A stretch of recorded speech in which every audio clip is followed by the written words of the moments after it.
हे व्यासपीठावरतील समस्त मान्यवर, माझे गावकरी मित्र मंडळी, बंधू भगिनींनो आणि माझ्या वडिलांच्या वयाचे माझे काका, सगळ्या समस्त काकू मित्रमंडळी, तिकडची भावकी, सगळे नाते, ऋणानुसंबंध. आणि सर्वप्रथम मला आठवण काढायची आहे माझ्या आजोबांची, माझ्या आजींची, नानासाहेब मानाजी तिडके आणि गजराबाई नानासाहेब तिडके. ते आज असते हे सर्व पाहायला तर त्यांना खूप जास्त आनंद झाला असता. माझे आजोबा म्हणायचे की माझ्या वडिलांना क्लास 1 ऑफिसर करायचंय, तर ते थोडं नशीब असतं म्हणा, किंवा नशीब असं गोल फिरून कधीतरी काम करतं आणि माझ्या रूपात आलं हे माझं भाग्य, सौभाग्य आणि तुमच्या सर्वांचे आशीर्वाद आणि माझ्या माता पितांची पुण्याई. आता काय होतं की मी म्हणजे एवढं असं पब्लिक स्पीकिंग कधी केलेलं नाहीये आणि तुम्ही मला पुत्रासारखं प्रेम दिलेलं आहे, तर पुत्र काही चुकीचा बोलला तर माफही करायचं असतं, ते तुम्ही आता थोडं लक्षात ठेवा. आणि कसं आहे, मी 4 वर्ष मुंबईत राहिलेलो आहे, सगळे मित्र थोडे नॉर्थ इंडियन होते. आता दिल्ली वगैरे मध्ये इंटरव्ह्यूचं प्रिपरेशन असताना आम्ही सहसा इंग्लिशमधूनच बोलायचो, तर एखादा शब्द वगैरे येऊ शकतो, तर त्यामुळे मी माफी मागतो. तुम्हाला जर नाही समजलं तर तिथेच थांबवा, मी माझा पुरेपूर प्रयत्न करेल मराठीत समजून सांगायचा. आता कसं होतं की मी काल परवाचीच गोष्ट आहे, मी म्हटलं की काय सत्कार वगैरे करायची गरज आहे, म्हटलं मीच येऊन प्रत्येकाच्या घरी भेट देतो, काय गायडन्स करायचं तर करतो म्हटलं. आणि पाहिलं ते पोस्टर, भव्य सत्कार. म्हटलं आता मी मुंबईत राहिलेलो आहे, दिल्लीत राहिलेलो आहे, काय भव्य असणार आहे म्हटलं. इथे येऊन तर कळलं मला की भव्य इथेच आहे, तिकडे काही नाहीये. आता त्यानंतर विचार केला की आता बोलावं काय, तर मी 2-3 गोष्टी विचार केल्या की पहिलं बॅकग्राऊंड देऊ आपण, त्यानंतर अभ्यास कसा केला ते सांगू, आणि काय आपण करू शकतो या भागात त्याच्यावर बोलू. तर बॅकग्राऊंड तर तुम्ही श्रीनिवास काय संपवलेलं आहे, अभ्यास तर कोणीतरी सांगून दिलेलं आहे की 20 तास करायचो, तसं काही नाही आहे, कोणी घाबरू नका. आणि हे बघा की आणखीन एक गोष्ट सांगायची आहे मला की आता मी जस्ट एक्झाम संपवलेली आहे, मी ट्रेनिंग घेतलेली नाही आहे, तर माझे जे विचार आहेत ते आत्ताही रॉच आहेत, मला असं प्रोफेशनल ट्रेनिंग भेटलेलं नाहीये आणखीन. तर मला नाही वाटत IAS जिल्ह्याचा बॉस असतो, तो तुमच्या सर्वांच्या सेवेसाठी असतो, सिव्हिल सर्वंट. आणि माझी इच्छा तीच आहे. आता कुठे भेटतं काय भेटतं ते काही मला माहित नाही, पण या सर्व कार्यक्रमामुळे त्या मातीचा सेंट तर मला लागलेला आहे आणि मला नाही वाटत, जसं पप्पा म्हटले, विसरेल मी.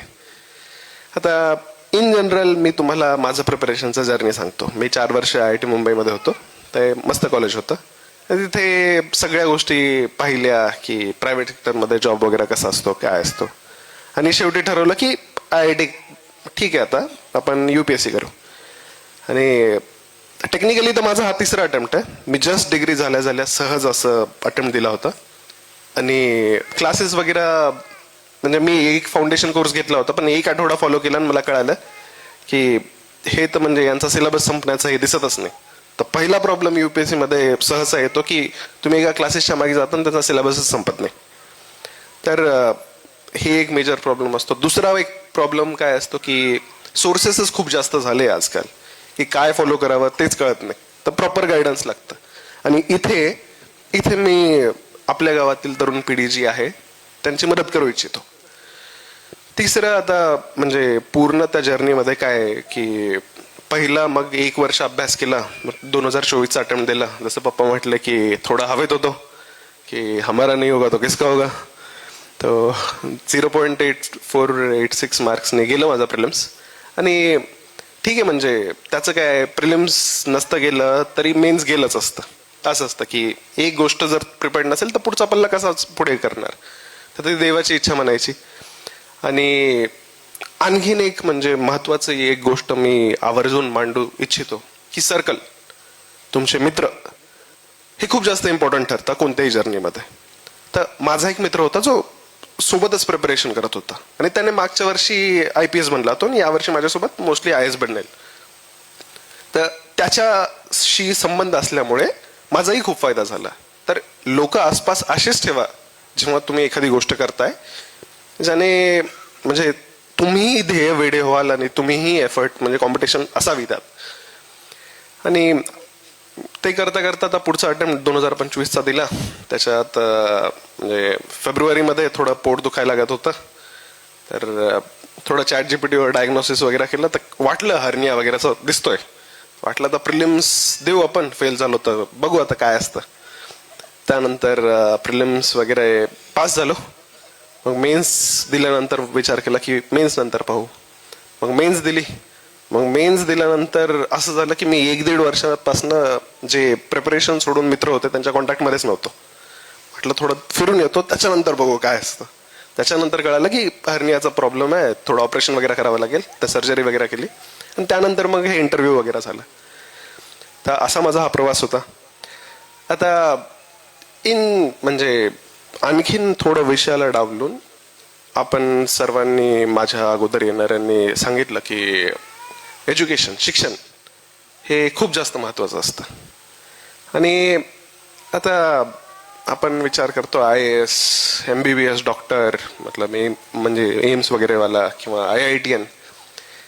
मला 1% वाटत नाही शिक्षणाचं ते काम असतं. मला असं वाटतं शिक्षणाचं काम तुम्हाला एक चांगला नागरिक बनवून ठेवणं, जेणेकरून तुम्ही आमच्यासारखे जे सिव्हिल सर्वंट बनणार आहेत पुढे त्यांच्यावर आणि जे पॉलिटिशियन आहेत त्यांच्यावर वचक ठेवू शकता की तुम्हाला तुमचे राईट्स आणि ड्युटीज कळता शिक्षणामुळे.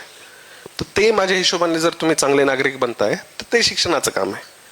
आणि त्या हिशोबाने आपण आपल्या पाल्याला हे केलं. आता तुम्ही माझ्यापेक्षा मोठे, आता मी तुम्हाला कसं सांगणार की तुम्ही तुमच्या मुलांना कसं घडवायचं. मी तुम्हाला फक्त हेच म्हणेल की जर त्या तुमच्या मुलाला असं 11वी 12वी किंवा मग स्पर्धा परीक्षांचं काहीही गायडन्स वगैरे लागत असेल तर मी इथे आहे. माझा नंबर तुम्ही माझ्या आई वडिलांकडनं घेऊ शकता. आणि आता तुम्ही एवढं सगळं प्रेम दिलंय, असं निशब्द करून टाकलंय, एक उपकार करा, तुमच्या सेवेची संधी द्या. बस हीच तुमच्या जर्नी प्रार्थना. आणि शेवटी संपवताना हेच म्हणू इच्छितो की जोपर्यंत या मातीत मिळण्याचा योग्य आणि सौभाग्य भेटत नाही तोपर्यंत या मातीसाठी माझे सर्वस्व अर्पण. जय हिंद.